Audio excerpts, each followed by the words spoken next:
ಜಗತ್ತು ಮತ್ತೊಂದು ಯುದ್ಧವನ್ನ ನೋಡುವಂತಹ ಸನ್ನಿವೇಶ ಶುರುವಾಗ್ತಾ ಇದೆ. ಅದು ಮಧ್ಯಪ್ರಾಚ್ಯದ ಮುಸ್ಲಿಂ ದೇಶ ಸಿರಿಯಾದಲ್ಲಿ 2011ರಿಂದ ನಿರಂತರವಾಗಿ ಅಂತರ್ಯುದ್ಧ ನಡೀತಾ ಇದೆ. ಆ ಅಂತರ್ಯುದ್ಧದಲ್ಲಿ ಹುಟ್ಟಿಕೊಂಡದ್ದೇ ಐಸಿಸ್ ಅನ್ನುವ ಸಂಘಟನೆ, Islamic state of Syria and Iraq ಅನ್ನುವ ಸಂಘಟನೆ. ಈಗ ಅಲ್ಲಿ ಮತ್ತೆ ಅಂತರ್ಯುದ್ಧ ಶುರುವಾಗಿದೆ. ಗಾಜಾ ಮತ್ತು ಉಕ್ರೇನ್ ಯುದ್ಧದ ಸಂದರ್ಭದಲ್ಲಿ ಮತ್ತೊಂದು ಸಂಘರ್ಷ ತಾರಕಕ್ಕೇರ್ತಾ ಇದೆ. ಮಧ್ಯಪ್ರಾಚ್ಯದ ಮತ್ತೊಂದು ಮುಸ್ಲಿಂ ದೇಶದಲ್ಲಿ ಯುದ್ಧ ಶುರುವಾಗಿದೆ. ಈಗಾಗಲೇ ಇಸ್ರೇಲ್ ಮತ್ತು ಗಾಜಾ ಮಧ್ಯೆ ಯುದ್ಧ ಆಗ್ತಾ ಇದೆ. ಮತ್ತೊಂದು ಕಡೆ ರಷ್ಯಾ ಮತ್ತು ಉಕ್ರೇನ್ ಮಧ್ಯೆ ಯುದ್ಧ ಆಗ್ತಾ ಇದೆ. ಈ ಸಂದರ್ಭದಲ್ಲಿ ಮಧ್ಯಪ್ರಾಚ್ಯದ ಪ್ರಮುಖ ದೇಶ ಸಿರಿಯಾದಲ್ಲಿ ಅಂತರ್ಯುದ್ಧ ತೀವ್ರಗೊಂಡಿದೆ. ಇದೇ ಸಿರಿಯಾದಲ್ಲಿ ಐಸಿಸ್ ಉಗ್ರರು 2011ರಲ್ಲಿ ಹುಟ್ಟಿಕೊಂಡಿದ್ರು. ಹಾಗೆ ಹುಟ್ಟಿಕೊಂಡ ಐಸಿಸ್ ಸಂಘಟನೆ ಇಡೀ ಜಗತ್ತಿನಾದ್ಯಂತ ವಿಧ್ವಂಸಕ ಕೃತ್ಯಗಳನ್ನು ನಡೆಸಿತು. ಈಗ ಬಹುತೇಕ ಐಸಿಸ್ ಉಗ್ರ ಸಂಘಟನೆ ಇಲ್ಲದೇ ಇದ್ರೂ ಕೂಡ ಐಸಿಸ್ನ ಪಳೆಯುಳಿಕೆಗಳು ಎಲ್ಲ ದೇಶದಲ್ಲೂ ಇದ್ದಾವೆ, ಇನ್ಕ್ಲೂಡಿಂಗ್ ಭಾರತದಲ್ಲಿ, ಇನ್ಕ್ಲೂಡಿಂಗ್ ಕರ್ನಾಟಕದಲ್ಲಿ. ಈಗ ಐಸಿಸ್ ಉಗ್ರರು ಹುಟ್ಟಿದ ದೇಶದಲ್ಲಿ ಮತ್ತೆ ಅಂತರ್ಯುದ್ಧ ಶುರುವಾಗಿದೆ. ಮತ್ತೆಷ್ಟು ಉಗ್ರ ಸಂಘಟನೆಗಳಿಗೆ ಈ ಅಂತರ್ಯುದ್ಧ ಜನ್ಮ ಕೊಡುತ್ತೋ ಗೊತ್ತಿಲ್ಲ. ಈ ಸಿರಿಯಾದ ಅಂತರ್ಯುದ್ಧದಲ್ಲಿ ಅಮೆರಿಕ ಮತ್ತು ರಷ್ಯಾ ಮುಖಾಮುಖಿಯಾಗಿದೆ. ಸಿರಿಯಾ ಸರ್ಕಾರದ ಪರವಾಗಿ ರಷ್ಯಾ ಇದ್ರೆ, ಸಿರಿಯಾ ಸರ್ಕಾರದ ವಿರುದ್ಧ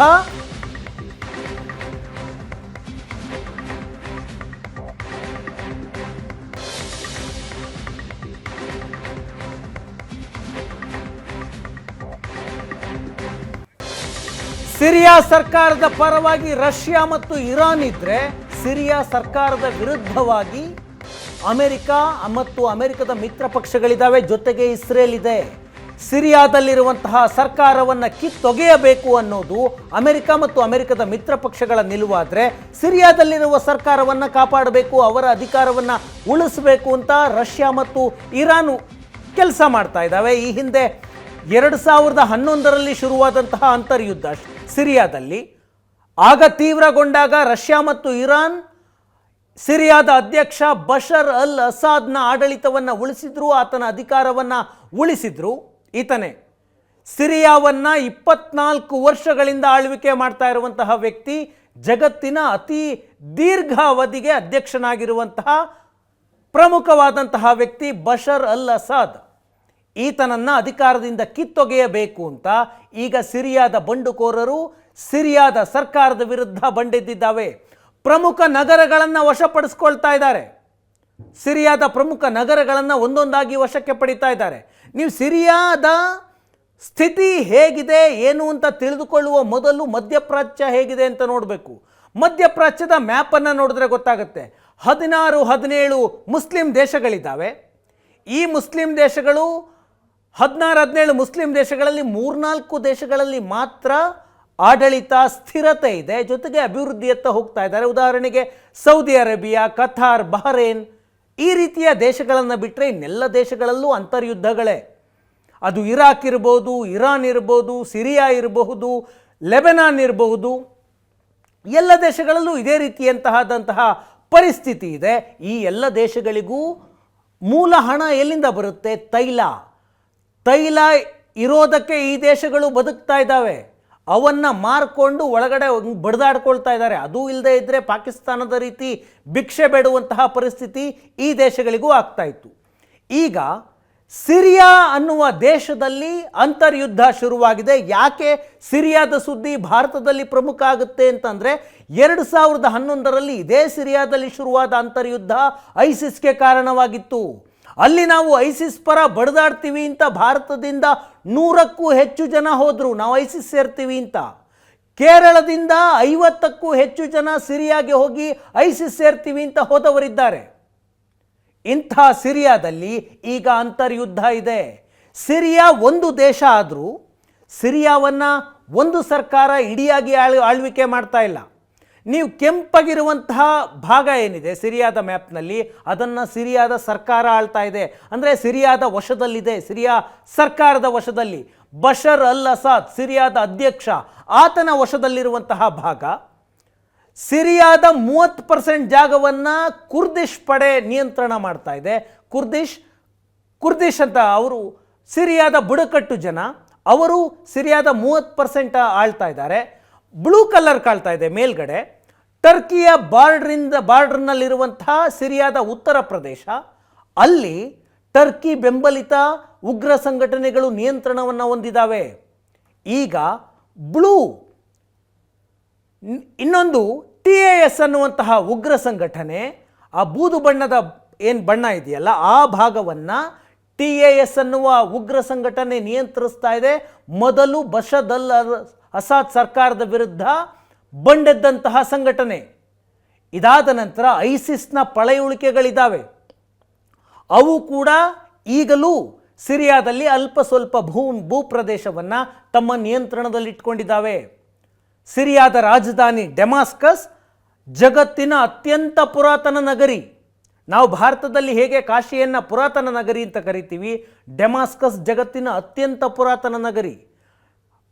10,000 ವರ್ಷಗಳಿಂದ ನಿರಂತರವಾಗಿ ಜನವಸತಿಯನ್ನು ಹೊಂದಿರುವಂತಹ ಅತ್ಯಂತ ಹಳೆಯ ನಗರ, ಅದು ರಾಜಧಾನಿ ಸಿರಿಯಾಗೆ. ಈಗ ಬಂಡೆದ್ದಿರುವಂತಹ ಉಗ್ರ ಸಂಘಟನೆಗಳು, ಬಂಡುಕೋರರು ಡೆಮಾಸ್ಕಸ್ನಿಂದ ಕೇವಲ 100 ಕಿಲೋಮೀಟರ್ ದೂರದಲ್ಲಿದ್ದಾರೆ. ಹೇಗೆ ಅಫ್ಘಾನಿಸ್ತಾನದಲ್ಲಿ ಕಾಬೂಲನ್ನು ವಶಪಡಿಸ್ಕೊಳ್ಳೋದಕ್ಕೆ ಸುತ್ತಮುತ್ತ ಇದ್ದಂತಹ ಎಲ್ಲ ನಗರಗಳನ್ನು ವಶಪಡಿಸ್ಕೊಂಡ್ರೋ ತಾಲಿಬಾನ್ ಉಗ್ರರು, ಅದೇ ಮಾದರಿಯಲ್ಲಿ ಸಿರಿಯಾದಲ್ಲಿ ಡೆಮಾಸ್ಕಸ್ಸನ್ನು ವಶಪಡಿಸಿಕೊಳ್ಳುವ ಪ್ರಯತ್ನ ಆಗ್ತಾ ಇದೆ. ಒಂದು ಬಾರಿ ರಾಜಧಾನಿ ಪತನ ಆದರೆ ಇಡೀ ದೇಶ ಪತನ ಆದಂತೆ.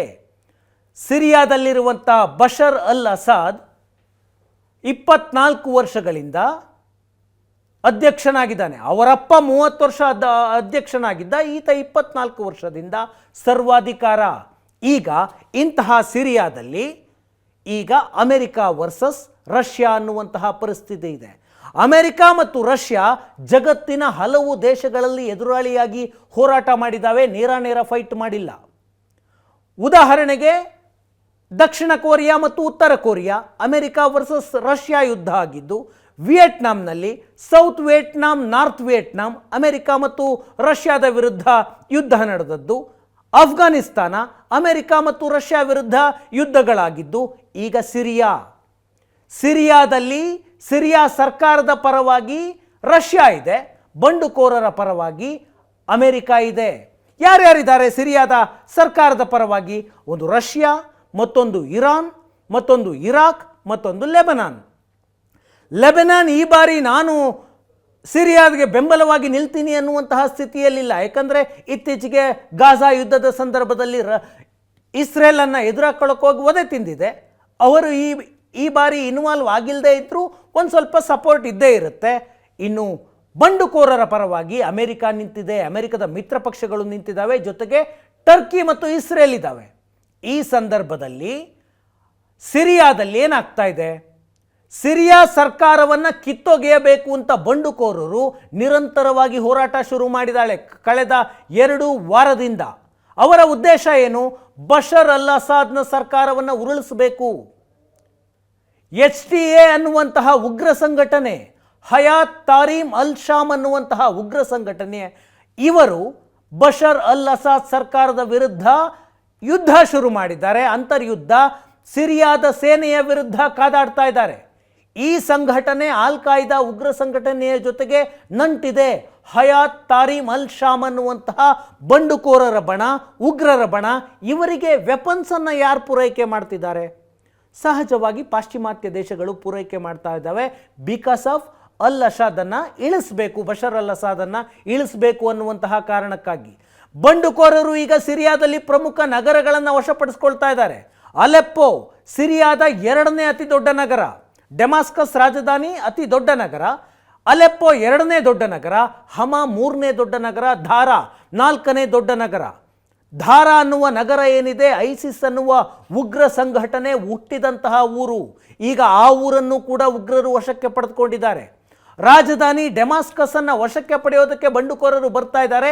ಸಿರಿಯಾ ಸೇನೆಯಿಂದ ಅವರನ್ನು ಪ್ರತಿರೋಧ ಮಾಡೋದಕ್ಕಾಗ್ತಾ ಇಲ್ಲ. ಡೆಮಾಸ್ಕಸ್ನಿಂದ 100 ಕಿಲೋಮೀಟರ್ ದೂರ ಇದ್ದಾರೆ.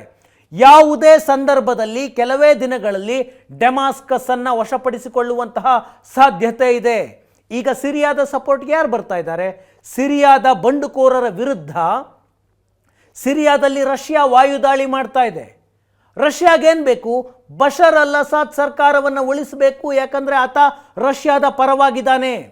ಮಧ್ಯಪ್ರಾಚ್ಯದಲ್ಲಿ ಅಮೆರಿಕದ ಇನ್ಫ್ಲೂಯೆನ್ಸ್ ಕಡಿಮೆ ಮಾಡಬೇಕು ಅಂತಂದರೆ ಅಲ್ಲೊಂದು ಸರ್ಕಾರ ರಷ್ಯಾಗೆ ಬೇಕು.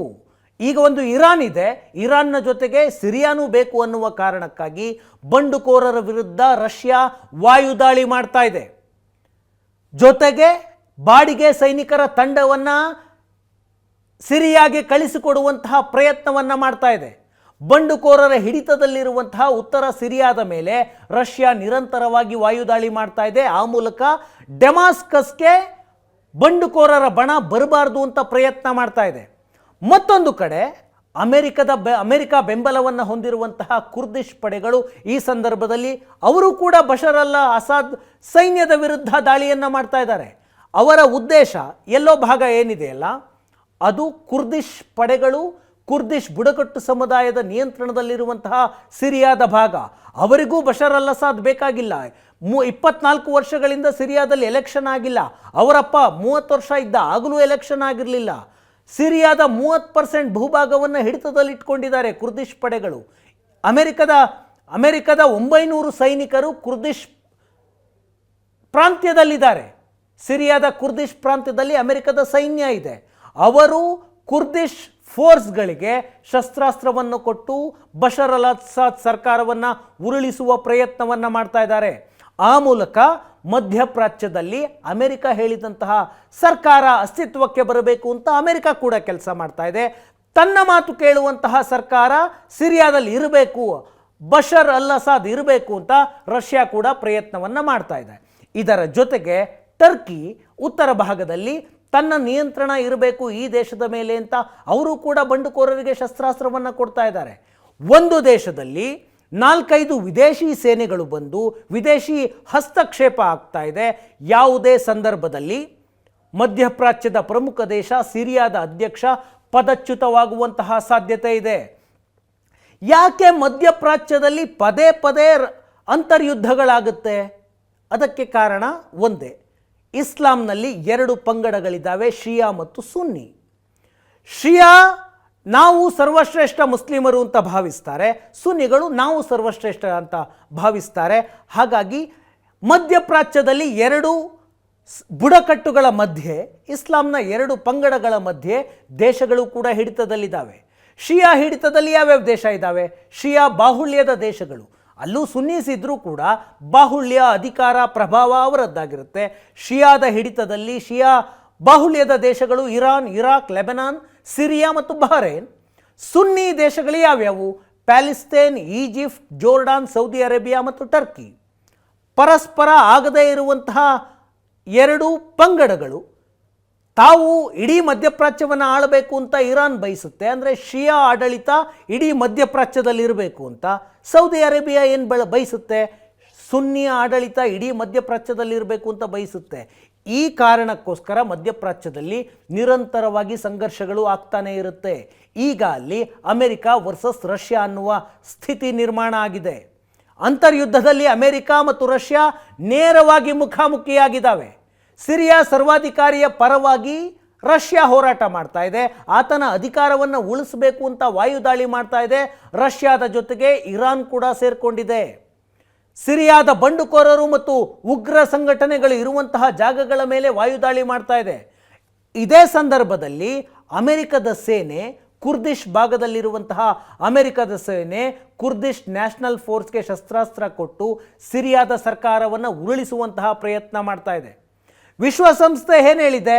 ಸಿರಿಯಾದಲ್ಲಿ ಚುನಾವಣೆಯಾಗಬೇಕು, ಪ್ರಜಾಪ್ರಭುತ್ವ ಬರಬೇಕು, ಸಿರಿಯಾದಲ್ಲಿ ಚುನಾವಣೆಯಾಗಬೇಕು ಅಂತ ಹೇಳ್ತಾ ಇದೆ. ಆದರೆ ಚುನಾವಣೆಗೆ ಬಶರ್ ಅಲ್ ಅಸಾದ್ ಒಪ್ತಾ ಇಲ್ಲ. 24 ವರ್ಷಗಳಿಂದ ಅಧಿಕಾರದಲ್ಲಿದ್ದಾನೆ. ಆತನ ತಂದೆ ಹಫೀಜ್ ಅಲ್ ಅಸಾದ್, ಆತ 29ರಿಂದ 30 ವರ್ಷ ಇದ್ದ. ಆತನ ಕಾಲದಲ್ಲೂ ಚುನಾವಣೆ ಆಗಲಿಲ್ಲ. 50 ವರ್ಷಗಳಿಂದ ಸರ್ವಾಧಿಕಾರದಲ್ಲಿರುವಂತಹ ದೇಶ. ಜಗತ್ತಿನ ಹಲವು ಉಗ್ರ ಸಂಘಟನೆಗಳು ಹುಟ್ಟುಕೊಳ್ಳಲು ಕಾರಣವಾದಂತಹ ದೇಶ. ಹಾಗಾಗಿ ಆ ದೇಶದಲ್ಲಿ ಒಂದು ಪ್ರಜಾಪ್ರಭುತ್ವದ ದೇಶ ಇರಬೇಕು ಅಂತ ವಿಶ್ವಸಂಸ್ಥೆ ಬಯಸ್ತಾ ಇದೆ. ಅಲ್ಲಿರುವಂತಹ ಸರ್ವಾಧಿಕಾರಿಯನ್ನು ಕಿತ್ತೊಗಿಬೇಕು ಅಂತ ಅಮೆರಿಕ ಕೂಡ ಪ್ರಯತ್ನ ಮಾಡ್ತಾ ಇದೆ. ರಷ್ಯಾದ ಪ್ರತಿರೋಧದ ಕಾರಣದಿಂದ ಅದು ಸಾಧ್ಯ ಆಗ್ತಾ ಇಲ್ಲ. ಹಾಗಿದ್ರೆ ಸರ್ವಾಧಿಕಾರಿ ಬಶರ್ ಅಲ್ ಅಸಾದ್ ಪದಚ್ಯುತ ಆಗ್ತಾನ? ಆಗುವಂತಹ ಸಾಧ್ಯತೆ ಇದೆ. ಯಾಕಂದರೆ ಕಳೆದ ಬಾರಿ 2011ರಲ್ಲಿ ಇದೇ ರೀತಿ ಅಂತರ್ಯುದ್ಧ ತೀವ್ರ ಆದಾಗ ರಷ್ಯಾ ಮತ್ತು ಇರಾನ್ ಬಶರ್ ಅಲ್ ಅಸಾದ್ ಸರ್ಕಾರವನ್ನು ಉಳಿಸಿದ್ವು. ಆದರೆ ಈ ಬಾರಿ ರಷ್ಯಾ ತನ್ನದೇ ಆದ ಯುದ್ಧದಲ್ಲಿದೆ, ಉಕ್ರೇನ್ ವಿರುದ್ಧ ಯುದ್ಧ ಮಾಡ್ತಾ ಇದೆ. ಫುಲ್ ಫೋರ್ಸಿಂದ ಬಶರ್ ಅಲ್ ಅಸಾದ್ನನ್ನು ಉಳಿಸುವ ಪ್ರಯತ್ನವನ್ನು ರಷ್ಯಾ ಮಾಡುವ ಸಾಧ್ಯತೆ ಕಡಿಮೆ ಇದೆ. ಮತ್ತೊಂದು ಕಡೆ ಇಸ್ರೇಲ್ ಮತ್ತು ಇರಾನ್ ಮಧ್ಯೆ ಸಂಘರ್ಷ ಇದೆ ಗಾಜಾ ಯುದ್ಧದ ನಂತರ. ಈ ಸಂದರ್ಭದಲ್ಲಿ ಇರಾನ್ ಪೂರ್ಣ ಪ್ರಮಾಣದಲ್ಲಿ ಸಿರಿಯಾದ ಪರವಾಗಿ ಹೋರಾಟ ಮಾಡುತ್ತಾ ಸಾಧ್ಯತೆ ಕಡಿಮೆ ಇದೆ. ಹಾಗಾಗಿ ಈತನ ಅಧಿಕಾರ ಪದಚ್ಯುತ ಆಗುವಂತಹ ಸಾಧ್ಯತೆ ಇದೆ. ಅಮೆರಿಕದ ನಿಯೋಜಿತ ಅಧ್ಯಕ್ಷ ಡೊನಾಲ್ಡ್ ಟ್ರಂಪ್ ತಮ್ಮ ಸರ್ಪ್ರೈಸ್ ಹೇಳಿಕೆಗಳಿಗೆ ಮತ್ತು ಬೋಲ್ಡ್ ಸ್ಟೇಟ್ಮೆಂಟ್ಗಳಿಗೆ ಅವರು ಪ್ರಸಿದ್ಧ. ಏನೇ ಹೇಳಬೇಕಂದ್ರೂ ನೇರವಾಗಿ ಹೇಳಿಬಿಡ್ತಾರೆ. ಆ ರೀತಿಯಾದಂತಹ ಒಂದು ಹೇಳಿಕೆ ಅಮೆರಿಕ ಮತ್ತು ಕೆನಡಾದಲ್ಲಿ ದೊಡ್ಡ ಮಟ್ಟದಲ್ಲಿ ಚರ್ಚೆಯಾಗ್ತಾ ಇದೆ. ಏನದು? ಕೆನಡಾ, ಜಸ್ಟಿನ್ ಟ್ರೂಡೋ ಕೆನಡಾದ ಪ್ರಧಾನಿ, ಇತ್ತೀಚೆಗೆ ಡೊನಾಲ್ಡ್ ಟ್ರಂಪ್ ಒಂದು ಹೇಳಿಕೆಯನ್ನು ಕೊಟ್ಟಿದ್ದರು. ಕೆನಡಾ, ಮೆಕ್ಸಿಕೋ ಮತ್ತು ಚೀನಾದ ಸರಕುಗಳಿಗೆ ಟ್ಯಾಕ್ಸ್ ಹಾಕ್ತೀನಿ, ಕೆನಡಾಗೆ 25% ಟ್ಯಾಕ್ಸ್ ಹಾಕ್ತೀನಿ ಅಂತ ಹೇಳಿದರು. ಕೆನಡಾದಿಂದ ಒಂದು ವರ್ಷಕ್ಕೆ $100 ಬಿಲಿಯನ್ ಸರಕುಗಳು ಕೆನಡಾದಿಂದ ಅಮೆರಿಕಕ್ಕೆ ಹೋಗ್ತವೆ. ಅಮೆರಿಕ 25% ಟ್ಯಾಕ್ಸ್ ಹಾಕಿದ್ರೆ ಕೆನಡಾಗೆ ನಷ್ಟ ಆಗುತ್ತೆ. ಆ ಕಾರಣಕ್ಕಾಗಿ ಟ್ರಂಪ್ ಅವರ ಹೇಳಿಕೆಯ ನಂತರ ಜಸ್ಟಿನ್ ಟ್ರೂಡೋ ತಕ್ಷಣ ಫ್ಲೋರಿಡಾಗೆ ಹೋದರು, ಅಮೆರಿಕದ ರಾಜ್ಯ ಫ್ಲೋರಿಡಾ. ಅಲ್ಲಿಗೆ ಹೋಗಿ ಟ್ರಂಪ್ ಭೇಟಿಯಾದರು. ಈ ಸಂದರ್ಭದಲ್ಲಿ ಜಸ್ಟಿನ್ ಟ್ರೂಡೋ ನೀವು ಟ್ಯಾಕ್ಸ್ ಹಾಕಬೇಡಿ, ಟ್ಯಾಕ್ಸ್ ಹಾಕಿದರೆ ಕೆನಡಾಗೆ ನಷ್ಟ ಆಗುತ್ತೆ, ಕೆನಡಾದ ಎಕಾನಮಿಯ ಮೇಲೆ ಪರಿಣಾಮ ಬೀರುತ್ತೆ ಎಂದಾಗ ಡೊನಾಲ್ಡ್ ಟ್ರಂಪ್ ಏನು ಹೇಳಿದ್ರು? ಕೆನಡಾ ಅಮೆರಿಕದ 51ನೇ ರಾಜ್ಯವಾಗಿಬಿಡಲಿ ಅಂತ ಡೊನಾಲ್ಡ್ ಟ್ರಂಪ್ ಹೇಳಿದ್ದಾರೆ. ತೆರಿಗೆ ಕಡಿಮೆ ಮಾಡಿ ಅಂತ ಕೇಳಿದ್ದಕ್ಕೆ ಕೆನಡಾಗೆ ರಾಜ್ಯ ಆಗಿಬಿಡಲಿ, ಅಮೆರಿಕದಲ್ಲಿ ಈಗ ಸದ್ಯಕ್ಕೆ 50 ರಾಜ್ಯ ಇದೆ, ಕೆನಡಾ 51ನೇ ರಾಜ್ಯ ಆಗಿಬಿಡಲಿ, ಈಗ ನೀವು ಪ್ರಧಾನಮಂತ್ರಿ ಆಗಿದ್ದೀರಾ, ಆಮೇಲೆ ಅಮೆರಿಕದ ಮತ್ತೊಂದು ರಾಜ್ಯದ ಗವರ್ನರ್ ರೀತಿ ನೀವೇ ಆಡಳಿತ ಮಾಡಿ ಅನ್ನುವ ಸಲಹೆಯನ್ನು ಕೊಟ್ಟಿದ್ದಾರೆ. ಈ ಸಲಹೆಯನ್ನು ಜಸ್ಟಿನ್ ಟ್ರೂಡೋ ತಮಾಷೆಯಾಗಿ ಸ್ವೀಕರಿಸಿದ್ರು. ಇದಾದ ನಂತರ ಅಮೆರಿಕ ಮತ್ತು ಕೆನಡಾದಲ್ಲಿ ಈ ವಿಷಯವಾಗಿ ದೊಡ್ಡ ಚರ್ಚೆ ಆಗ್ತಾ ಇದೆ. ಇದಾದ ನಂತರ ಟ್ರಂಪ್ ಒಂದು ಟ್ವೀಟ್ ಮಾಡಿದ್ರು. ಜಸ್ಟಿನ್ ಟ್ರೂಡೋ ಭೇಟಿ ಬಳಿಕ ಮಾಡಿದಂತಹ ಟ್ವೀಟ್ ಇದು. ಓ ಕೆನಡಾ ಅಂತ ಹೇಳಿ ಕೆನಡಾದ ಬಾವುಟದ ಜೊತೆ ಕೆನಡಾದ ಕಡೆ ನಿಂತು ನೋಡ್ತಿರುವಂತಹ ಫೋಟೋ. ಈ ಫೋಟೋ ಏನು ಸೂಚಿಸುತ್ತೆ? ಕೆನಡಾ ಅಮೆರಿಕದ ಭಾಗವಾಗುತ್ತೆ ಅನ್ನುವ ಅರ್ಥದ ಫೋಟೋವನ್ನು ಟ್ವೀಟ್ ಮಾಡಿದ್ರು ಟ್ರಂಪ್. ಭವಿಷ್ಯದಲ್ಲಿ ನಾವು ಆಕ್ರಮಣ ಮಾಡಿಕೊಳ್ತೀವಿ ಎಂಬರ್ಥದ ಟ್ವೀಟ್ ಇದು. ಹಾಗಿದ್ರೆ ಇದು ತಮಾಷೆಯ ಭಾಗ ಅಷ್ಟೇನಾ? ಈ ಹಿಂದೆ ಅಮೆರಿಕ ಮತ್ತು ಕೆನಡಾದ ಭಾಗವಾಗಿಸುವಂತಹ ಪ್ರಯತ್ನವಾದವಾ? ಅಮೆರಿಕದ ಭಾಗವಾಗಿ ಕೆನಡಾ ಆಗುವಂತಹ ಪ್ರಯತ್ನಗಳಾದವು, ಆಗಿತ್ತು. ಅಮೆರಿಕ ಮತ್ತು ಕೆನಡಾದ ಮಧ್ಯೆ 8,891 ಕಿಲೋಮೀಟರ್ ಗಡಿ ಇದೆ. ಜಗತ್ತಿನಲ್ಲೇ ಅತ್ಯಂತ ಉದ್ದವಾದಂತಹ ಅಂತಾರಾಷ್ಟ್ರೀಯ ಗಡಿ ಇದು. ಕೆನಡಾದ 80% ಜನ ಅಮೆರಿಕದ ಗಡಿಯಿಂದ 150 ಕಿಲೋಮೀಟರ್ ಒಳಗೆ ವಾಸ ಮಾಡ್ತಾರೆ. 1775 ಮತ್ತು 1812ರಲ್ಲಿ 2 ಬಾರಿ ಅಮೆರಿಕ ಕೆನಡಾದ ಮೇಲೆ ದಾಳಿ ಮಾಡಿತ್ತು. ಕೆನಡಾವನ್ನು ವಶಪಡಿಸಿಕೊಳ್ಳುವಂತಹ ಪ್ರಯತ್ನ ಮಾಡಿತ್ತು. ಆಗ ಬ್ರಿಟಿಷ್ ನಿಯಂತ್ರಣದಲ್ಲಿ ಕೆನಡಾ ಇತ್ತು. ಕೆನಡಾ ಅಮೆರಿಕದ ಭಾಗ ಆಗಲಿ ಅಂತ ಒತ್ತಡವನ್ನು ಹೇರಿತ್ತು. ಅವತ್ತಿನ ಬ್ರಿಟಿಷ್ ಆಡಳಿತ ಅದಕ್ಕೆ ಒಪ್ಕೊಂಡಿರಲಿಲ್ಲ. ಈಗ ಡೊನಾಲ್ಡ್ ಟ್ರಂಪ್ ಕೆನಡಾ ಅಮೆರಿಕದ 51ನೇ ರಾಜ್ಯವಾಗಿಬಿಡಲಿ ಅಂತ ಹೇಳ್ತಾ ಇದ್ದಾರೆ. ಅದರ ಇತಿಹಾಸ ಇದು. ಇದಿಷ್ಟು ಇವತ್ತಿನ ನ್ಯೂಸ್ 360. ಈಗ ಒಂದು ಬ್ರೇಕ್ನ ನಂತರ ಸಿನಿಮಾ ಹಂಗಾಮ ಪ್ರಸಾರವಾಗುತ್ತೆ. ನೇರ ದಿಟ್ಟ ನಿರಂತರ ಸುದ್ದಿಗಾಗಿ ನೋಡ್ತಾ ಇರಿ ಏಷ್ಯಾನೆಟ್ ಸುವರ್ಣ ನ್ಯೂಸ್.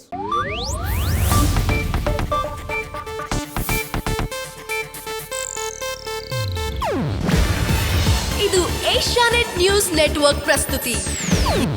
ನೀವು ನೋಡ್ತಿದ್ದೀರಾ ಏಷ್ಯಾನೆಟ್ ಸುವರ್ಣ ನ್ಯೂಸ್.